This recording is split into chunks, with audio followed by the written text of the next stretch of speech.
Hmm.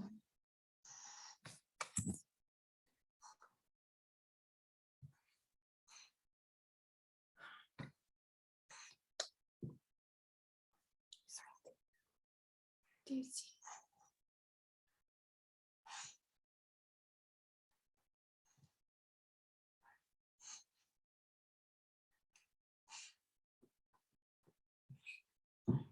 Uh, uh, uh.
Okay, Hi. Well, I do. I'm still on grandma duty here. And what is this one's little name? This is Ozzy. Ozzy. Hi, Ozzy. Can I say hello? Can I say hello? Hi. Maybe. Yeah, here we go. Here we go. I am assuming that when Carr will join us and that Virginia Healy will join us. I haven't heard anything one way or the other. Hi, Luann. How are you? I'm great. Hi, Luann. Hey, hi, Mary Lou. So, yes, but in the interest of everybody's time, if I'll keep watching to see if there's something else that I need to do on one of the devices to make sure everybody's got it. Luann, what was the good news that you got this past weekend? Well, I spoke with Suzanne's son, Joel, when I was at her workshop on Saturday, because as I said, they had put out this little blip months ago about revising the curriculum. And I asked him what the status was with that. And he said that they had planned to release it by the end of this month, April. So I have been checking during the day today and they still haven't posted it up. However, he did say that they reduced the number of lessons from 12 to 10. And the previous curriculum was written for showing a video in the classroom so that the workbook guided you to some sort of preamble activities, and then you watch the video, which often was almost an hour long, and then there were activities after the video. And since a lot of people were meeting during COVID on Zoom, people were watching the videos on their own and then doing the workbook. And so they have revised the study, assuming that people will be watching the video first, and then this will be follow-up.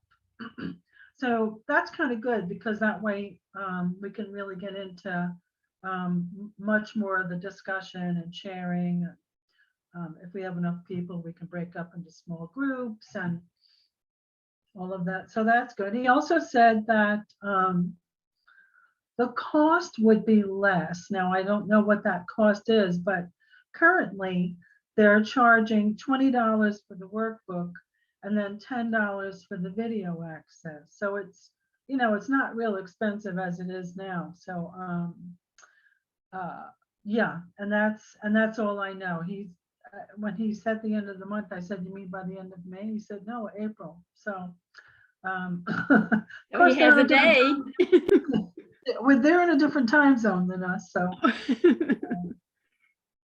I would assume that if they didn't get it all up today, they'll get it by early next week. And so in order to give people an exact cost and tell them exactly what's involved in the curriculum and the video, how they're going to configure that, we should wait for that piece last, in hopes that they actually do that within the next couple of days.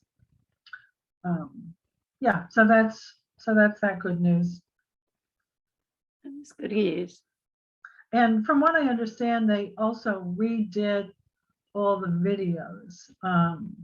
So I don't know if you saw the previous curriculum, but she presents the Enneagram in a way that's that sort of walks you in the back door. And I hope she continues to do that, because the way that she presents it is by, she's big on stances, which is you're either in a withdrawing stance or an aggressive stance or in a, what's that? Anyway, more of a neutral stance. And so by placing yourself in what type of personality you are there, and then intersecting it with your intelligence center, which is heart, mind, or gut, then you can sort of get at your number by intersecting these two things. And it does help people, I think, to arrive at their number better. So anyway, all that to say that I hope that she continues to teach it like that, because it's very different than other Enneagram teachers who basically just, present all the different numbers all at once. So that's what I know. And so I know that you had spoken to me about reducing the number of meetings, because there were 12 originally, and actually the last two were somewhat redundant, so I didn't see any problem with reducing that to 10. And if we do go ahead and have a retreat toward the end, we could incorporate one or two of the final lessons into the retreat as well. So that would make that even more manageable. Mhm.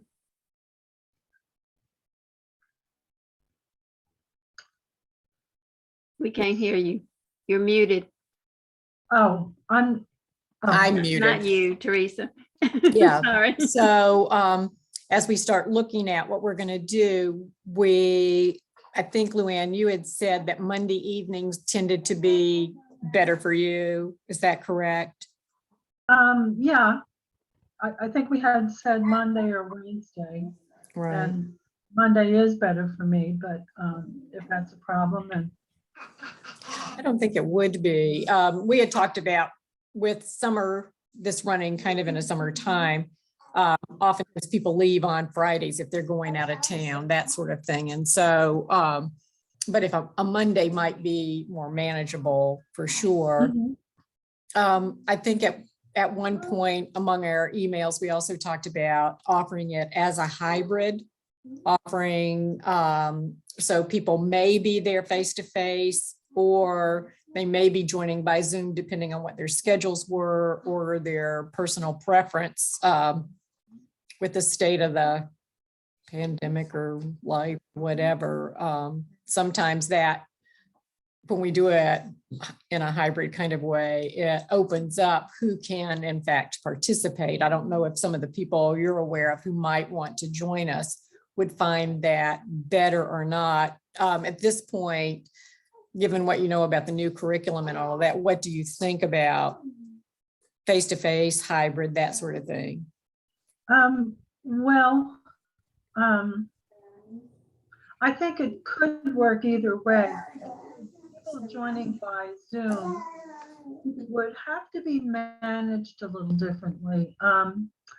So that when I say hybrid, what I mean is some meetings by Zoom and some meetings in person. I think that if we were to combine them, it would be a little tricky. I know that at work we had some meetings like that, but the conference room we were in had a big screen so that people joining by Zoom were there on the screen and they could hear everything in the room, and everyone could hear them if they contributed. So as far as the technical aspects of that, don't know if I don't have that capacity with my equipment. I don't know if the church does. We do. Oh, you do? We do. Okay. When it works. When it works, that's, So yeah. we had a group last night that met in hybrid fashion. So we had 4 people there in person and 4 were with us virtually. So we had trouble getting everybody on. That's what I was. So hopefully we're going to get all that smoothed it out by the time you take over.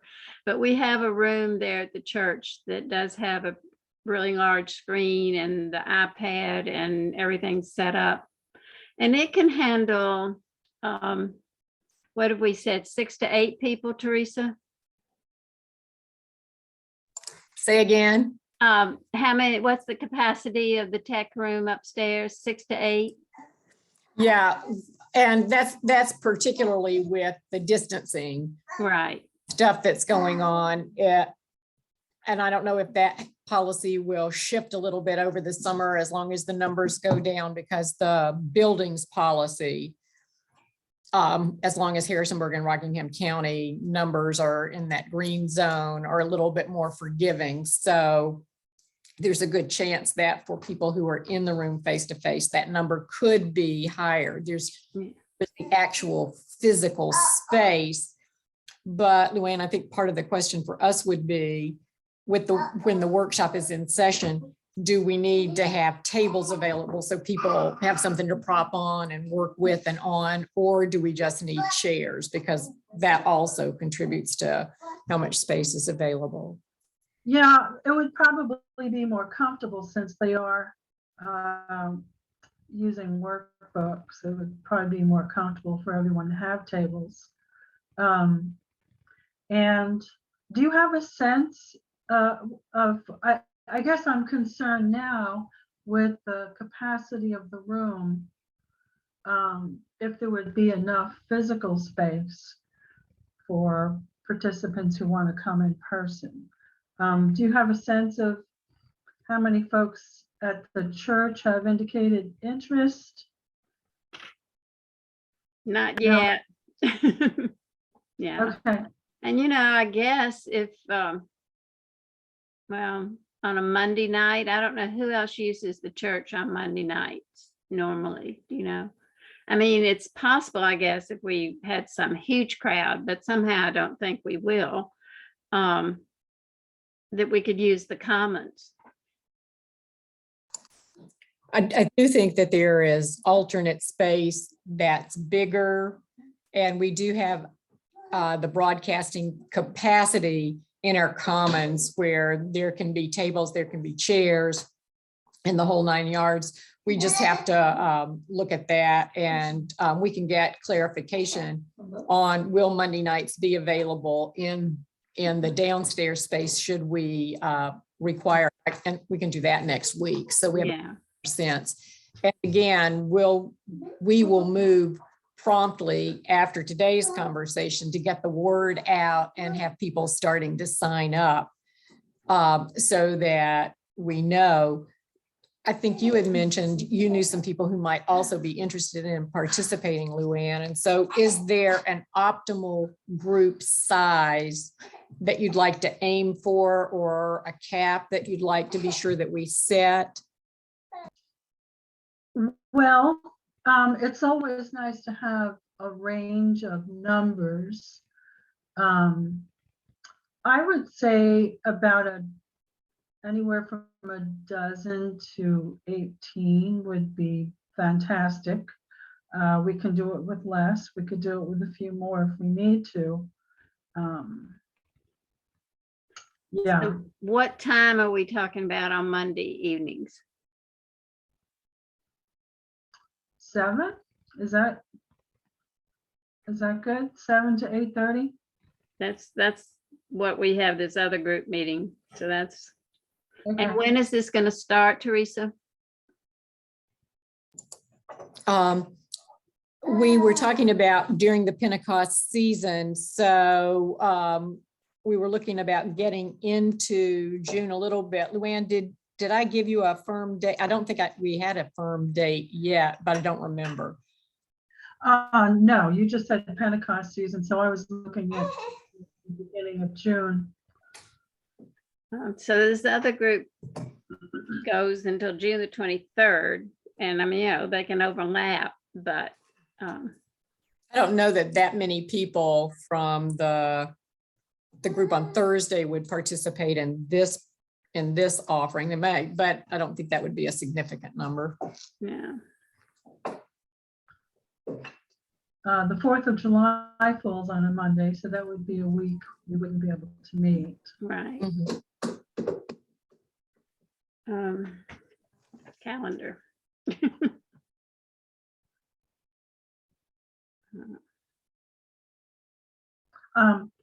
When I went to the Suzanne Stabile workshop on Saturday, Tom Hook was there, and he told me that he had taught your introductory class. I know Tom Hook well. I took the spiritual direction course that he offers. Yeah, he said he enjoyed teaching that. So if we started, If we start right on this Monday, the 6th, and not meet on July the 4th for 8 times, that takes us all the way up to August 1. right, And so if we do any adjusting down, then that just moves us a little bit farther into the month of August. right. So you would like to see us have eight meetings?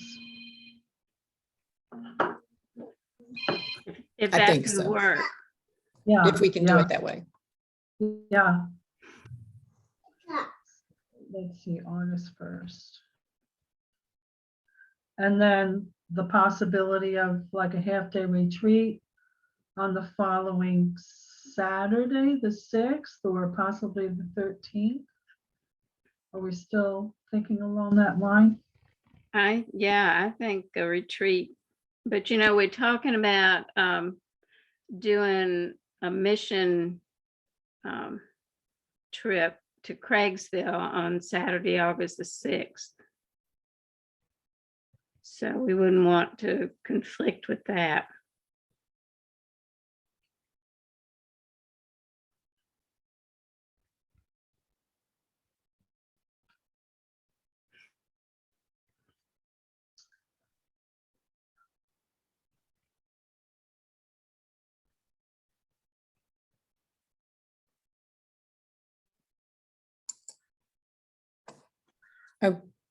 So I'm just going to throw, do we want to say, float it out?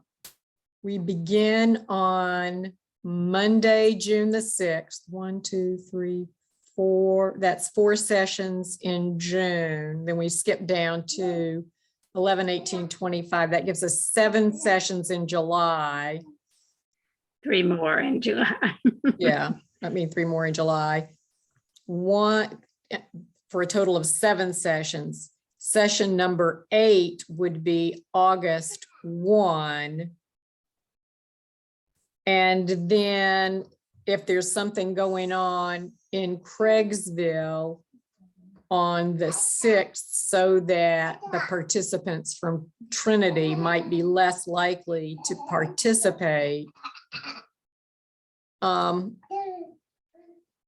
that automatically gives us a Monday, the 8th, for another session and a retreat on the 13th. Does that sound like it could work? What do you think of that? Well, that gives you 9 sessions and, And a retreat? right.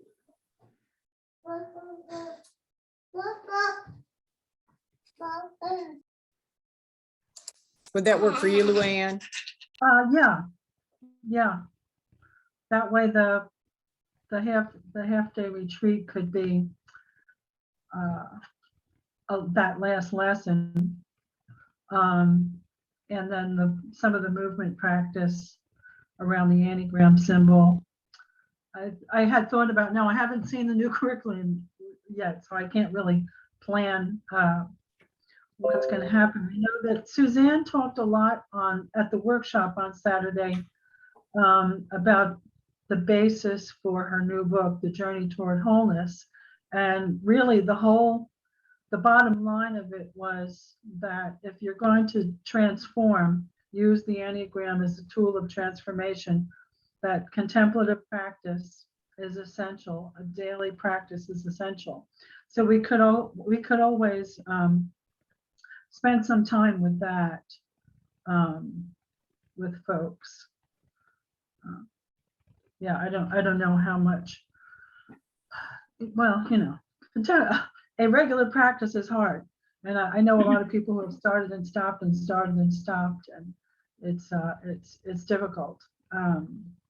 And so spending some time talking about that would certainly be helpful. And also, I think just a wrap up what people have learned through the course, maybe if they've noticed any changes in themselves or relationships or just inspirations that they plan to follow up on. Yeah, I think we can fill 4 or 5 hours with some good time together. I think that would be really consistent with enough centering space. I think it would be a beautiful way to wrap all of the Enneagram stuff together. The other thing that it also makes me think of is as we're wrapping up this season and we're looking towards moving into the fall and the back to school, back to that other part of life, having that as workshop that is really contemplative practice really provides a nice transition in terms of time and where we are and those kinds of things. So I could see that as being incredibly powerful. Yeah, and people always look forward to the fall as when their life will be more organized again. I'm not sure if that ever actually happens, but it helps us to think that we'll be on a schedule when the fall comes. Yeah. Something else I was going to say. Yeah, and with summer vacations and things like that, I like the way folks can watch the video and they can do the work in the workbook anyway. So even if they have to miss a week, they will not have missed the content. Oh, well, that's good to know. Yeah. Because I'd sort of like to do it, but I'm going to be gone half of that time. So it doesn't help. What else do we need to be sure that we address today for you, Luann?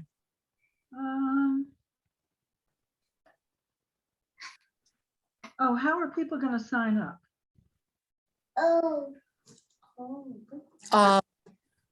Mary Lou, do you think that it worked well for this last thing to have Victoria, who's our administrator at the church office, to put together a really simple little, it's not quite a Survey Monkey, but it gives all the information and they sign up and it directs straight away to her. And we'll make sure that you have access to the link that we probably put the link on our Facebook page and get it out in those ways. If there is that the Sign Up Genius? Isn't that is that what she Sign Up Genius? I don't know if that's the actual tool that she uses, but it's something similar to that. Yeah. So we have an online link and we can manage it and keep up with it. Right. Okay, yeah, and the way that Suzanne's group does it now, the first class I taught, I bought all the books kind of wholesale and managed all of that, and we had a DVD set to watch. But now they have people, they would send away for their own books and then sign up for the videos. So they would take care of all of that. And you would just need the information about, yeah. And so we would just need to make sure that they understand that. And once we know exactly how and where to order the books and then how to get access to the videos, we would include that with the link. So when we send the email out, you're going to need to do this, you're going to need to do this when you sign up so that you'll be ready on this date at this time. So we would have it together. But in my mind, it's easier if people are responsible for getting their own stuff. Yes. Yeah. And in the past, Suzanne's group, it's called Life in the Trinity Ministry. They have been really great about getting books out right away. So we really shouldn't have any delay. I guess the only problem might be is the U.S. Mail Service. I forget who they have deliver their materials, but they are pretty quick. They're pretty responsive. So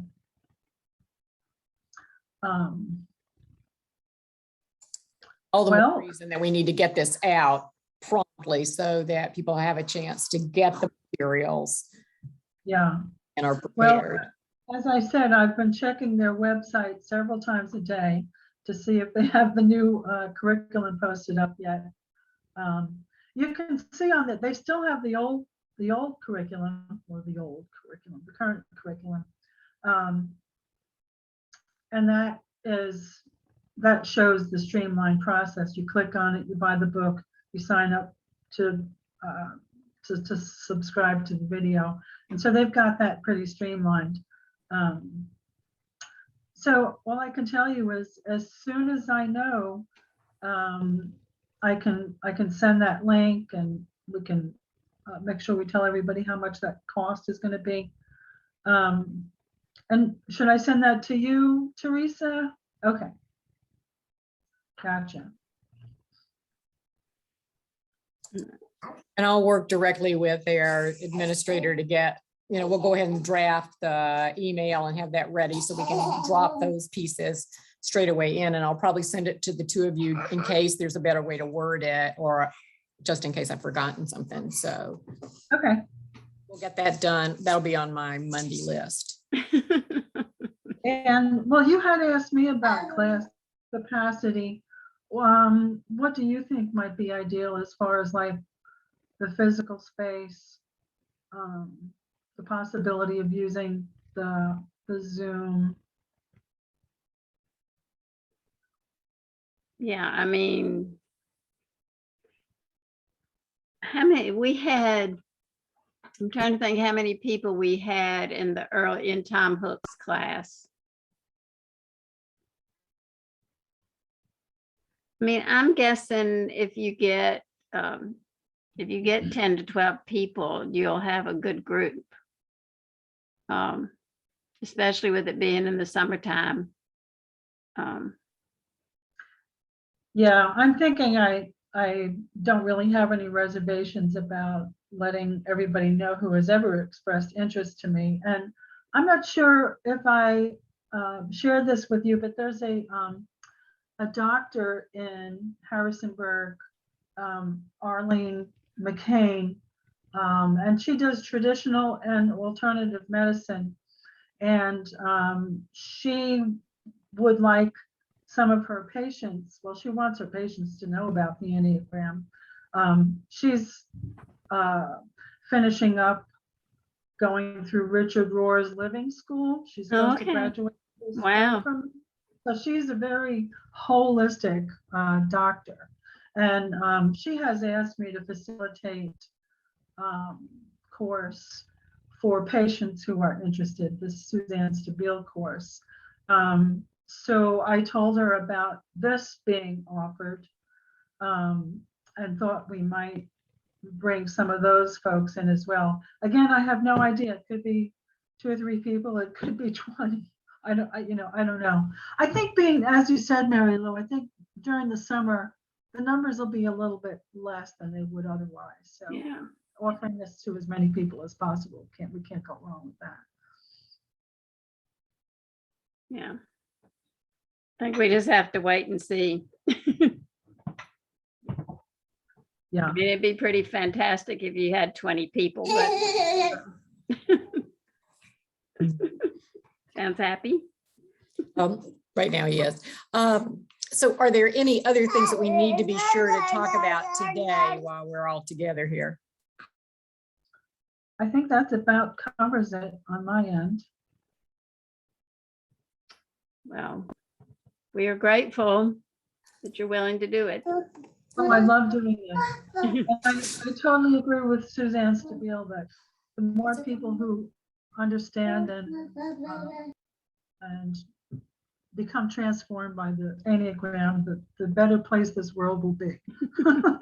So, Okay, well, thank you so much, Luann. Mary Lou, thank you for being here and putting things along.